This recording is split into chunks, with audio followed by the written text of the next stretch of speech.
Hello hi friends, ഇന്ന് ഞാൻ ഒരു ചക്ക കൊണ്ടുള്ളൊരു സ്നാക്സാണ് ഉണ്ടാക്കാൻ പോകുന്നത്. അതിനായി നമുക്കൊരു ചെറിയൊരു ചക്ക വേണം. ഒരു പച്ച ചക്ക എടുത്തു, എന്നിട്ട് അതിനെ നന്നായി കഴുകിയതിന് ശേഷം ഇങ്ങനെ മുറിച്ചെടുക്കുക. മുറിച്ച് അതിൻ്റെ ഉൾഭാഗം നന്നായി ഒരു ടിഷ്യൂ കൊണ്ട് നന്നായി വൃത്തി ചെയ്യുക. ഗമ്മുണ്ടല്ലോ, വിളഞ്ചിൽ എന്ന് പറയുന്നത്, അത് പോകാൻ വേണ്ടി നന്നായി വൃത്തി ചെയ്യുക. ശേഷം ആവിയിൽ വേവിക്കുക. ഒരു 10-15ഓളം ഒരു ഫുൾ ഫ്ലെയിമിൽ ആവിയിൽ വേവിച്ചെടുക്കുക. വേവിച്ചെടുത്തതിന് ശേഷം ഒന്ന് ചൂടാറാൻ വെച്ചതിന് ശേഷം ഇങ്ങനെ മുറിച്ചെടുക്കുക. പുറം ഭാഗങ്ങൾ മുറിച്ച് മാറ്റുക. എന്നിട്ട്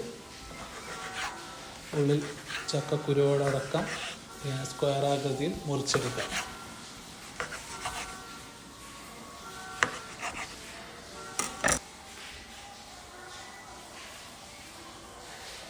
വെച്ചതിന് ശേഷം മസാല റെഡിയാക്കാം. മസാലയ്ക്ക് ആദ്യം പച്ച മസാല, പിന്നെ ജീരകപ്പൊടി, മല്ലിപ്പൊടി, മുളക് പൊടി എല്ലാം ആവശ്യത്തിനാണ്. മുളക് പൊടി ഞാൻ 2 ടീസ്പൂണായിട്ടത്, കടലപ്പൊടി 4 ടേബിൾ സ്പൂൺ, കുരുമുളക് പൊടി കുറച്ച്, പിന്നെ മൈദ 4 ടേബിൾ സ്പൂൺ,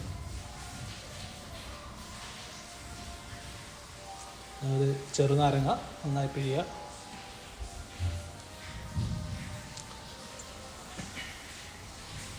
പിന്നെ ഒരു മുട്ടയും കൂടി വേണം. മുട്ടയും ചേർത്തതിന് ശേഷം നന്നായി മിക്സ് ചെയ്തെടുക്കുക. ആവശ്യത്തിന് ഉപ്പ്, ആവശ്യത്തിന് കുറച്ച് വെള്ളവും ചേർക്കുക.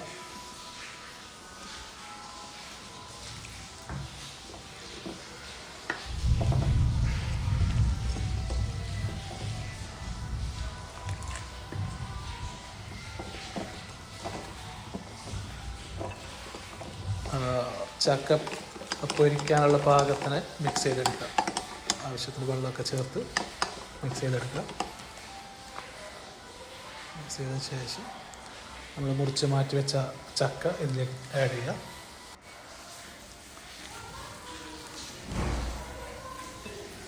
എല്ലാം ആഡ് ചെയ്തതിന് ശേഷം നന്നായി മിക്സ് ചെയ്തെടുക്കുക. 2 കൈ കൊണ്ട് നന്നായി മിക്സ് എടുത്തതിന് ശേഷം ഒരു 15-20 മിനിറ്റിലേക്ക് മാറ്റി വെക്കുക.